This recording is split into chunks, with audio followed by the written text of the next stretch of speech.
Anda sedang mendengarkan suara profetis dari para nabi, hambanya John Patrice Vanggidai, Penatua Jemaat Victory Life Community Kupang. Dengarkanlah dan lakukanlah perintah Tuhan melalui para nabi, maka engkau akan berhasil. Selamat mendengarkan.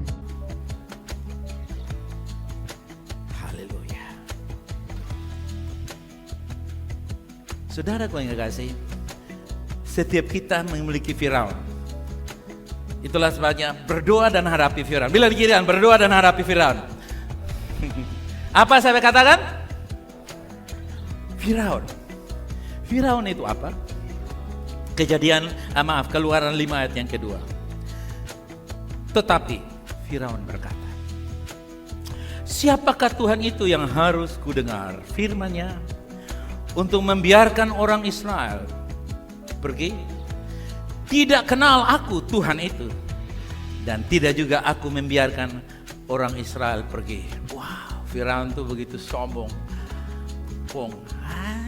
Punya Tuhan siapa tuh Musa? Saya tidak kenal dia. Dan lu jangan bawa-bawa Tuhan pun nama. Lu dan Tuhan sekalipun saya tidak pusing. Saya tidak akan, I will not let you go Moses, you know it.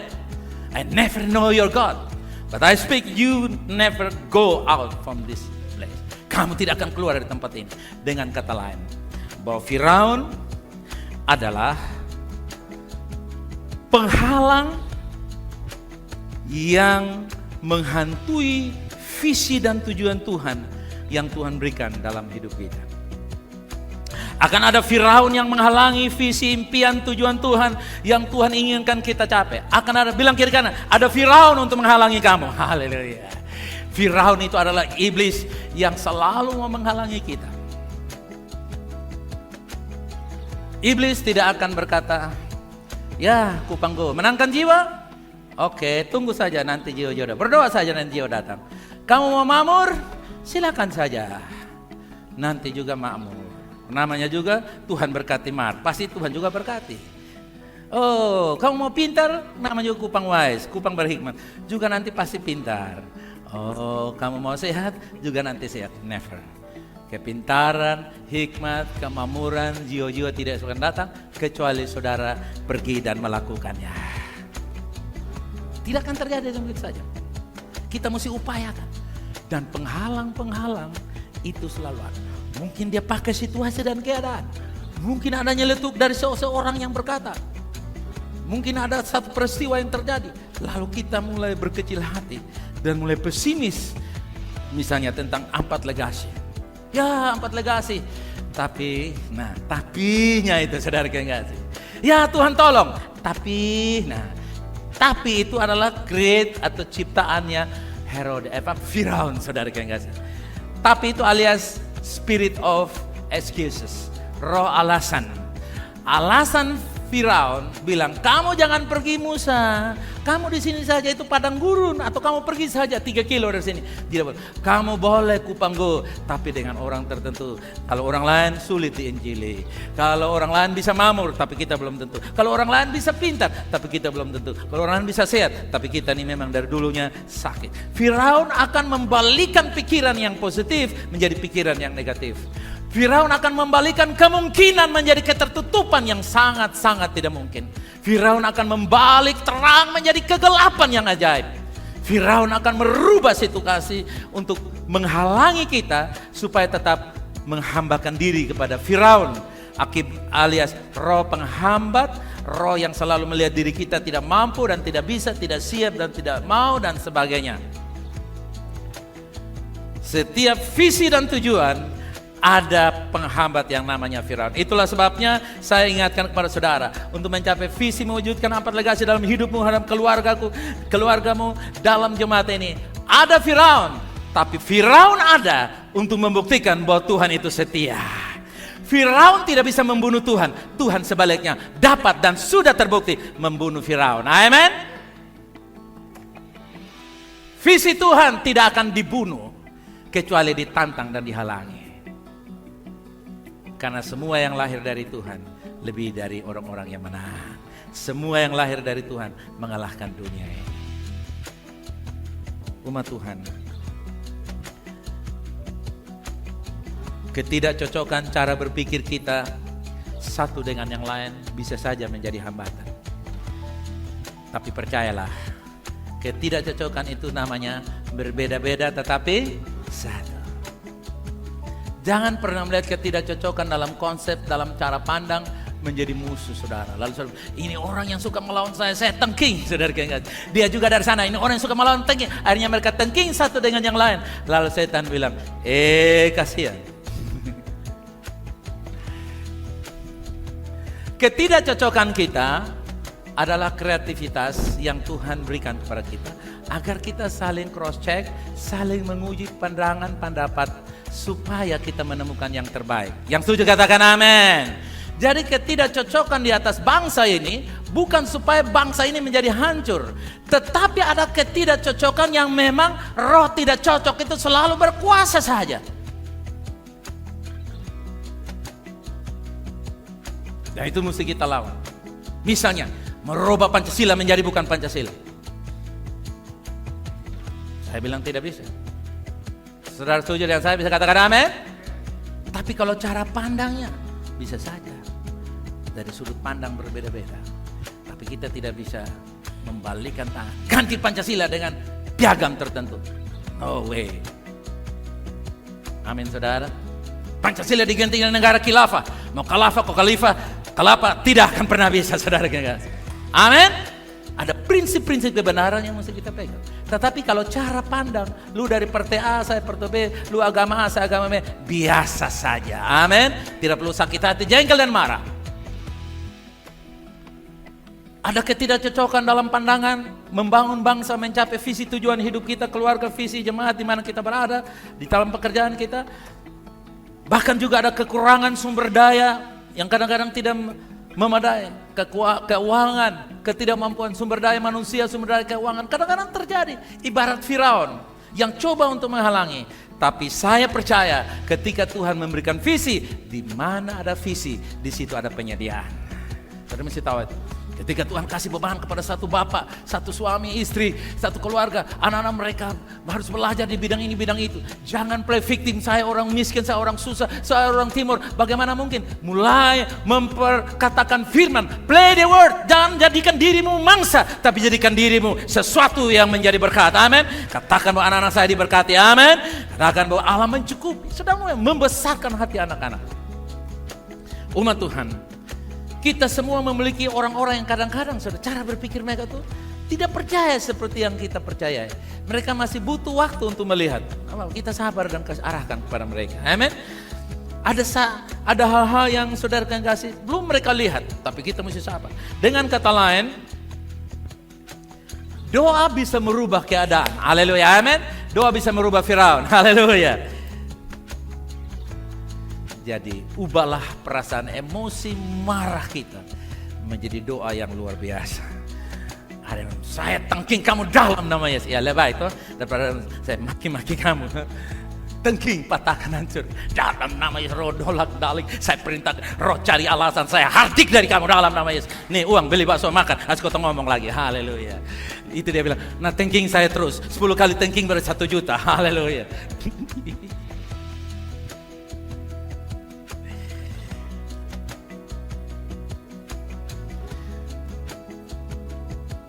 Dengar pernyataan ini. Situasi dan orang-orang yang menantang kita termasuk Firaun tidak akan pernah ada di hadapan kita untuk selama-lamanya. Amin saudara. Ketika kita bertekad untuk capai tujuan, Firaun akan tersingkir dari kehidupan kita. Itulah sebabnya saudara yang kasih, jangan ingin cepat rintangan hambatan itu tersingkir. Dengar, penghalang-penghalang di hadapan kita merupakan cara Tuhan untuk meningkatkan ketahanan spiritual dan emosi kita. Yang mengerti katakan Nah itu dia. Jangan lihat orang lain saudara, lihat saya saja saudara. Penghalang. Mana saya tahu bahasa Inggris, saya mesti belajar. Berarti ketahanan mental saya untuk menghafal, mengingat, mengucapkan. Ada satu orang dia rindu bahasa Inggris. Pak John, Beta ada knife di rumah. Knife itu apa? Kok pisau ya? Oh memang tulisnya knife, tapi bacanya knife. Oh, tak John kanyo, I know him. Know apa? Know itu tulis know, tapi bacanya no. Oh begitu kok. Ya begitu. Tapi sudah apa? Lu sudah berani mengalahkan rasa malu kamu. Amin saudara. Dan potong lidah pendek.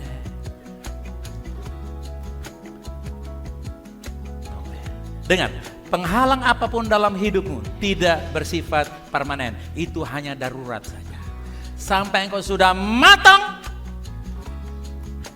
Dan dengar baik-baik. Kadang-kadang, apa saya katakan? Penghambat-hambatan itu adalah orang yang di dekat kita. Yang kadang-kadang seragam hitam di bawah, coklat di atas. Yang kadang-kadang biru di atas, hitam di atas. Yang kadang-kadang merah bukannya merah, putih bukannya putih. Kadang-kadang Tuhan pakai orang-orang yang senafas dengan kita. Tapi tidak apa-apa, lihat. Yusuf dipakai, Tuhan memakai saudara-saudaranya untuk proses Yusuf. Tapi pada akhirnya Yusuf menyanyi satu lagu, Indah Rencana Tuhan.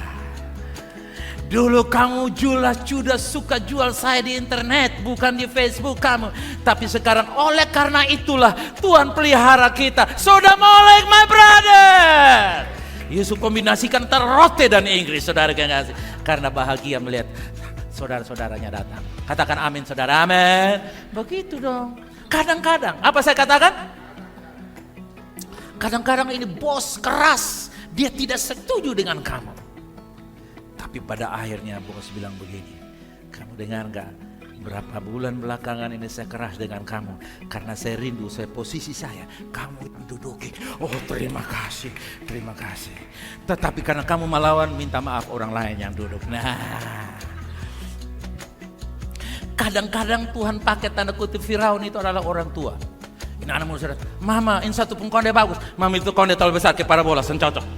Karena bonona pakai konde, saudara kekasih. Mama ini pun kabaya bagus. Besan suka itu ke teo-teo, besan suka. Kadang-kadang Tuhan pakai.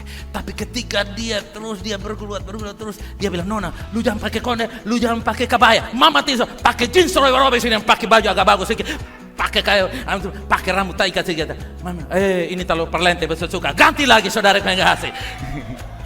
Ganti lagi, dia bawa lagi saudara kekasih. Dia coba lu pakai. Lama kelamaan, Nona itu pakai sarung roti. Mama, selamat pagi, Ma. Ini dia yang beta mau. Wah, begitu. Kadang-kala ada faktor budaya tertentu yang mama masak belum pas. Tapi kalau engkau tahu cara membacanya, mama akan kasih segala-galanya. Amin. Jangan lupa katakan, dalam nama saya hancurkan mama. Lu hancurkan mama. Lu berani hancurkan mama. Gak bisa begitu. Kadang-kadang Tuhan pakai orang tua. Kadang-kadang Tuhan pakai penatua. Tidak. Tuhan kasih tunjuk gereja mana saya akan pindah. Maunya itu jemaat di mana? Abu Nabas sana di Turki pembelakang saudara. Kadang-kadang, saya bilang apa saudara? Kadang-kadang Tuhan pakai Firaun untuk tarik ulur, tapi tidak selamanya. Amin saudara. Sehingga indah pada waktunya. Oke, saudara. Jadi berhenti berbicara dengan Tuhan tentang masalah, mulailah berbicara dengan masalah itu. Tuhan, saya katakan keluarga saya penuh pengertian. Amin. Keluarga si A penuh pengertian. Saya katakan bahwa teman-teman di tempat pekerjaan penuh pengertian. Haleluya. Amin. Kemanapun engkau mau berpindah, ke Mars sekalipun, Elon Musk, lu turun, ini tempat saya. Mulai memperkatakan apa yang kamu percaya. Bilang kiri kanan, ini giliranmu. Apa saudara? Ini giliran. Untuk apa? Katakan kepada gunung itu. Haleluya. Katakan pada gunung itu bahwa ada salib yang menolong saya. Ada karya Kristus. Jangan hanya main bertahan. Bilang kiri kanan, rebut kemenangan, rebut keberkatan, rebut kesuksesan. Haleluya. Rebut kesembuhan. Haleluya. Jangan berkata, ini saya sakit-sakit tapi nanti mati dalam sehat. No way. Hidup dalam sehat. Haleluya. Lawan dengan firman Tuhan, amin. Berhenti bermain bertahan, tapi lawan dalam doa. No, saudara tahu enggak sih? Seringkali Tuhan tidak menjawab doa kita bukan karena Tuhan tidak jawab. Tuhan pasti jawab. Bahkan jawab melebihi daripada yang kita pikirkan dan doakan. Yang kedua, setan bukanlah penghalang dari jawaban doa kita.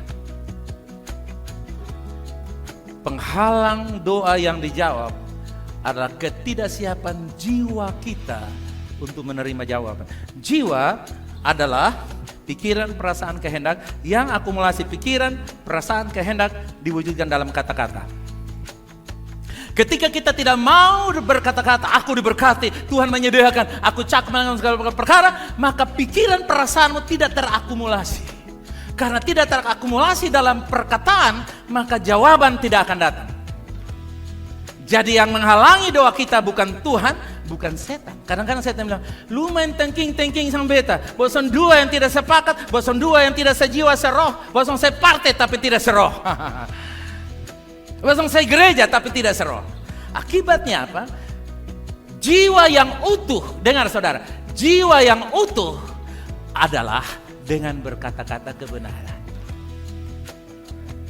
Coba kalau dulu Bapak Danca waktu masih kuliah dia bilang, Pak John, beta san menyatakan cinta dari Ibu Emi, beta hanya setuju saya. Tiap kali dia datang tuh begini saya. Begini saya. Itu senam pagi Indonesia, gaya WSA, saudara. Kenapa? Anda harus berkata-kata, I love you, I want to marry you. Saya mencintai engkau dan aku mau menikahi engkau. Perkataan aku mencintai dan menikah, akumulasi dari pikiran yang cinta, perasaan yang cinta, kehendak yang mau mencintai, digabung dengan I love you, I want to marry you. Pikiran yang mengalami kesembuhan, keberkatan, kehendak yang ingin diberkati, kesembuhan dan kemakmuran, berkata-kata, aku diberkati, aku sanggup melakukannya. Bagiku Tuhan melakukan perkara-perkara besar. Dengan berkata-kata seperti itu, jiwamu siap menerima kebenaran. Memang saudara kekasih, ada kadang-kadang, ada apa saudara? Kadang-kadang, you know talucuk? You know talucuk? Kepeleset dalam berkata-kata. Tapi gak apa-apalah, saya percaya mulutmu bukan harimaumu. Mulutmu adalah sumber kemenanganmu. Itu dia. Jadi ada saatnya saudara yang kasih kita kepeleset, tapi kita mesti bangkit seperti Abraham, tokoh yang besar sekalipun dia berkata, aku sudah tua, bagaimana mungkin saya punya anak? Eliasar hambaku inilah yang nanti akan menerima semua berkat sebagai warisan. Tuhan bilang tidak. Jangan, kalau Tuhan bahasa sekarang, tutup mulut, jangan omong banyak. Anak kandungmu sendiri yang akan menjadi ahli waris. Dan buktinya saudara yang kasih, walaupun Abraham salah omong, kadang-kadang Tuhan mengerti salole omong kita tanya. Tapi jangan terus. Salah omong terus menerus artinya tipu-tipu. Salah omong terus artinya apa saudara? Siang salah omong, malam salah, besok lusa salah omong. Itu artinya apa? Tipu-tipu. Ya, mau tip-tip juga ya saudara. Itu saudara atur sendiri. Jadi berbicara menempatkan tindakan iman kita. Oke. Di dalam Roma pasal yang ke-10 kita akan baca dengan cepat. Ayat 6, tetapi kebenaran karena iman berkata demikian. Janganlah katakan dalam hatimu siapa yang akan naik ke surga, yaitu untuk membawa Yesus turun, atau siapa yang akan turun ke jurang maut, yaitu untuk membawa Kristus naik dari antara orang mati.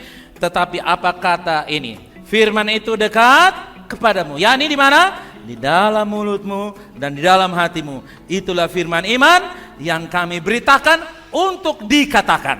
Ayat 9. Sebab jika kamu mengaku dengan mulutmu bahwa Yesus adalah Tuhan dan percaya dalam hatimu bahwa Allah telah membangkitkan dia dari antara orang mati, maka kamu akan diselamatkan. Karena dengan hati orang percaya dan dibenarkan, dengan mulut orang mengaku dan diselamatkan. Jadi yang diperlukan hanyalah apa? Pengakuan kita dengan iman. Sebagaimana kita mengakui Kristus sebagai Tuhan dan Juru Selamat, Allah telah membangkitkan dia dari kematian, kita diselamatkan. Dengan pengakuan kita diberkati. Dengan pengakuan persoalan dijawab. Dengan pengakuan-pengakuan kita akan melihat pertolongan demi pertolongan. Haleluya. Rahasia untuk melihat berkat Tuhan terwujud dalam hidup kita itu penting, saudaraku yang kasih. Kenapa orang ada ibadah minggu? Kenapa Alkitab mengajarkan kita pertemuan raya? Karena ada dua hal penting yang harus saudara tahu ketika saudara datang ibadah. Dua hal yang sangat penting dalam ibadah. Yang pertama yaitu perjamuan kudus. Perjamuan kudus ketika saudara menerimanya, saudara mesti percaya bahwa itu tindakan mentransfer semua karya Tuhan ke dalam kehidupan kita dengan cara yang sederhana, yaitu makan roti perjamuan dan minum anggur dalam perjamuan kudus. Saya membaca sebuah kesaksian yang luar biasa. Saudara juga pasti melihat dan kita pernah angkat beberapa kesaksian orang-orang mengalami kesembuhan yang luar biasa. Ada satu anak umur sekitar 6-7 tahun di India. Dia matanya juling, saudara. Artinya dia tidak pernah mau sekolah sama sekali. Ketika pengajaran firman Tuhan diberitakan tentang kebenaran, tentang perjamuan kudus, maminya berkata, oke, saya percaya anak ini bisa ditolong. Karena anak ini tidak mau sekolah sama sekali. Jadi pendeta bilang, coba ibu kasih perjamuan kudus, percaya Tuhan buat perjamuan kudus 1 kali, mengaku saya menerima kuasa kesembuhan dari darah Yesus dan tubuh Kristus yang sudah hancur supaya saya mengalami pemulihan. 1 kali, 2 kali, 3 kali, 14 kali, 15 kali perjamuan. Waktu di foto anak itu normal kembali, saudaranya kan. Saudara tahu kenapa? Kenapa? Karena ibu itu orang yang belum percaya. Tapi ketika dia menjadi percaya, apa yang dia percaya, dia lakukan perjamuan kudus dan kuasa Tuhan menyertai. Dengar pesannya ini. Seringkali yang banyak kita tahu, pengetahuan firman yang kita tahu, kalau kita tidak melakukannya, itu akan menjadi bumerang untuk menahan kita. Lebih baik, lebih banyak melakukan daripada tahu. Amin. Tahu banyak, lakukan banyak. Yang setuju katakan amin. Nah, saudaraku yang kasih, pertama perjamuan kudus. Yang kedua, yaitu berkat yang diucapkan kepada jemaat di akhir kebaktian. Kenapa? Karena ketika kita menerima dengan berkata amin, maka semua yang nyatakan itu baik dalam perjamuan kudus maupun di dalam doa mengakhiri kebaktian, itu akan menjadi sesuatu manifestasi terjadi dalam hidup kita. Ya, misalnya saudara yang kasih, saya berkata saudara aminkan ya. Katakan, saudara percaya saudara aminkan. Kita mau praktekkan. Tuhan memberkatimu dan menjagamu sepanjang minggu ini. Tuhan melindungimu dari penyakit dan kecelakaan dan dari segala macam kejahatan. Tuhan menyertai engkau dengan wajahnya. Tuhan bermurah hati atas engkau. Engkau sangat disenangi oleh Tuhan. Tuhan mengangkat wajahnya ke atasmu dan memberi engkau berkat dan kedamaian. Segala perkara engkau cakap menanggung dalam Dia. Amin. Engkau tidak mengejar berkat. Berkat mengejar engkau. Saudaraku yang kasih, semuanya sebenarnya amin artinya jadilah itu dalam hidup saya. Amin artinya apa? Nah ini kalau saudara punya respon, pulanglah jemaat Tuhan. Aduh cepat pulang sudah cepat. Amin bukan menyemangatkan pengkhotbah. Amin bukan cepat pulang. Ada 2 amin yang tidak boleh dipercayai. Saudara bilang amin, saya tidak senang. Dan juga saya juga tidak untuk jadi susah. Ketika saya berkata dan saudara aminkan, amin kembali kepada saudara. Tidak ada ayat menjelaskan amin supaya Rasul Paulus dapat hikmat supaya tulis tambah buku lagi, tidak. Nah, jadi amin artinya jadi dalam hidupku. Karena itu jangan pernah meremehkan kekuatan dan kuasa saat mengatakan amin. Jangan pernah meremehkan itu, saudara. Jangan pernah meremehkan kata amin. Merupakan satu kehormatan kalau kami berdiri di tempat ini lalu memberkati. Siapakah kita? Kita hanya orang-orang yang menerima otoritas. Dan ketika Anda percaya itu, pengurapan ini akan turun atas saudara. Saudara-saudara datang ibadah, bawa persembahan, bawa pujian penyembahan. Lalu saudara, mau diberkati. Kalau tidak juga tidak. No way. Ketika kita mengangkat tangan dan mengucapkan berkat, percayalah itu berkat akan turun dalam semua area dan arena hidup saudara. Orang-orang Israel, papa, mamanya selalu pegang anak-anak laki-laki perempuan. Kalau yang laki-laki mereka bilang, kamu adalah seperti Gideon, seperti Yosua, orang-orang yang hebat, pelaku-pelaku iman yang dahsyat. Kalau anak-anak perempuan mereka berkata, engkau seperti Rahel, Lea yang melahirkan raja-raja. Engkau seperti Sarah yang melahirkan raja. Mereka selalu pegang tangan atas anaknya dan mereka tumpang tangan atas rumah Tuhan. Mari lakukan itu juga, amin. Saudara baca di Kejadian 49, Kejadian 50, Yakub panggil dan dia crossing blessing. Dia berkati anak tua dan anak muda. Lalu Yusuf angkat tangan pelan-pelan, Bapak kasih minum. Tidak, saya tahu ini maksud Tuhan, saudara. Dia pikir Yakub sudah pikun, dia bilang tidak. Dia kasih pindah, Yakub kasih pindah lagi. Dan saudara tahu, karena orang-orang yang melepaskan berkat, orang tua khususnya yang beriman, dalam dirimu ada sumber berkat yang luar biasa. Dengar saudara yang kasih, mungkin engkau tidak buka rekening yang banyak untuk uang mereka, tapi ketika engkau membuka mulut, keturunan itu akan diberkati dengan cara yang luar biasa. Bukan saja mereka punya uang di bank, mereka bisa saja punya bank. Amin. Itu yang dilakukan oleh orang-orang Israel. Dan sampai hari ini, Anda dan saya adalah imam dan raja. Amin. Untuk memberkati anak-anak dan keturunan kita dan keluarga kita. Saudaraku yang kasih, kita sebagai raja dan imam untuk membawa kedamaian urusan dengan Tuhan, dengan manusia berdamai, tapi juga raja mendeklarasikan kehendak Tuhan dalam hidup kita, dalam situasi dan keadaan kita. Haleluya. Nah, saudaraku yang kasih, kata-kata iman kita adalah kendaraan yang kuat yang membawa kasih karunia dan kemurahan Tuhan dan memengaruhi masa depan anak-anak kita secara positif. Yang percaya katakan, anakku diberkati. Yes, you are children blessed. Pegang tangan, tumpang tangan. Yang ini masih kecil, nanti saja seumur 18 tahun kau doa di penjara. 5-6 tahun tumpang tangan. Engkau akan menemukan orang yang benar dan tepat. Amin. Jangan tunggu nanti mereka bekerja. Mulai dari sekarang kamu akan kuliah dan mendapatkan pelajaran yang tepat, yang sesuai dengan passion kamu, sesuai dengan kerinduan kamu. Tumpang tangan dan berkata-kata dan percaya apa saja yang kerinduan hatimu yang diperkatakan dari sorga turun berkat untuk kita. Jangan berkata-kata yang lemah, berkata, oh Bapak ini tidak mampu, Bapak hanya bisa besok kasih SMP, selanjutnya SMA cari sendiri. Olehmu, anak-anakmu diberkati. Haleluya. Tuhan akan buat. Yang tidak bisa menjadi bisa, tidak mungkin menjadi mungkin. Amin. Abraham berkata, aku percaya kepada Tuhan yang menciptakan dari yang tidak ada menjadi ada, dari yang mati menjadi hidup kembali. Amin. Abraham, dia memperkatakan itu. Mulailah berbicara dan mulailah melihat yang baik. Bilang kiri kanan, bicara dan lihatlah yang baik. Buka mulut kita dan bicara tentang kasih karunia Tuhan bekerja dalam tubuh kita, dalam badan kita, dalam ekonomi kita.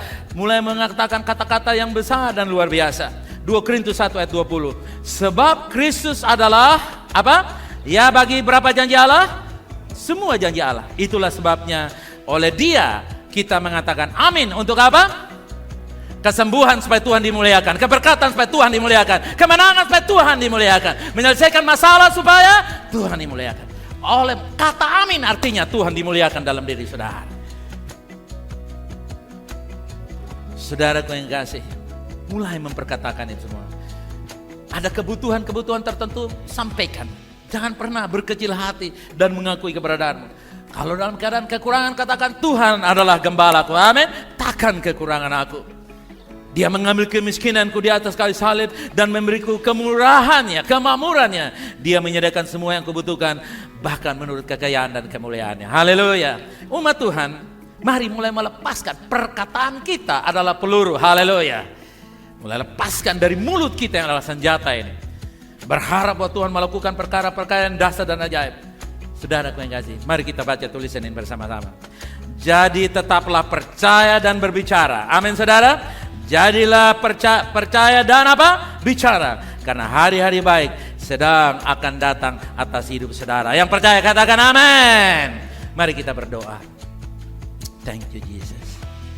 Umat Tuhan, kesimpulan kita pagi hari ini yaitu kerjakan perkataan kita menjadi perbuatan iman. Kita tidak sekedar memperkatakan kata-kata kosong yang hampa ke udara, tapi kita memperkatakan kata-kata kebenaran. Ada lagu yang saya mau kita nyanyi, lagu yang lama, saudara sudah tahu. Ku percaya semuanya mungkin. Saudara yang percaya dengan saya, bangkit berdiri, kita nyanyikan lagu ini dan kita mau mempraktekkan, memperkatakan kepada gunung-gunung kita. Haleluya, katakan, ku percaya semuanya mungkin dan tak ada yang mustahil bagi. Katakan cukup satu kata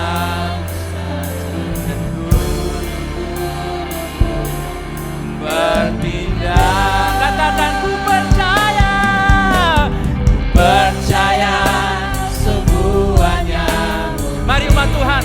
Hei suami-suami, hei istri, hei para orang tua, hai pemuda-pemudi, mari katakan, tidak ada mustahil ketika berkata-kata kebenaran.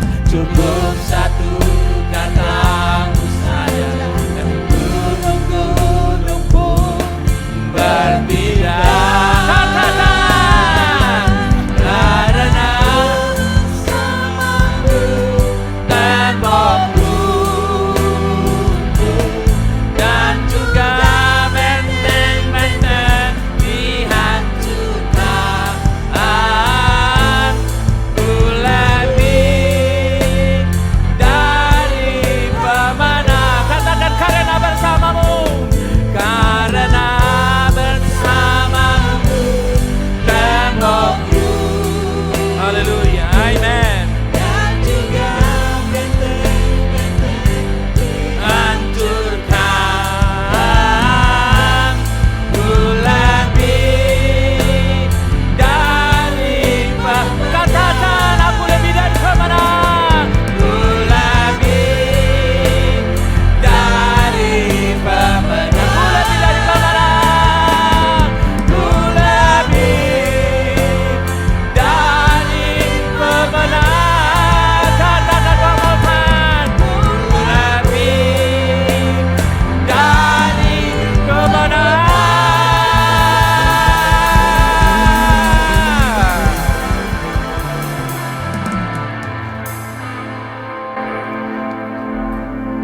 Saudara, dalam hidup kita pasti ada gunung-gunung. Gunung itu persoalan, sakit penyakit, kesukaran, kesulitan, atau kebutuhan. Betul ya saudara? Amin? Dalam hidup ini pasti akan ada kebutuhan, tantangan, rintangan. Dalam hidup ini pasti ada usaha, ada visi, ada impian, ada kerinduan, ada tujuan yang akan kita capai.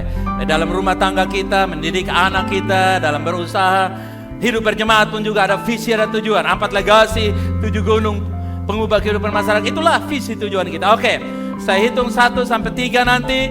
Saudara berkatalah kepada gunung saudara. Gunung kebutuhan, gunung persoalan, gunung tantangan, rintangan. Dengar saudara yang kasih, setiap orang ada gunung. Amin saudara.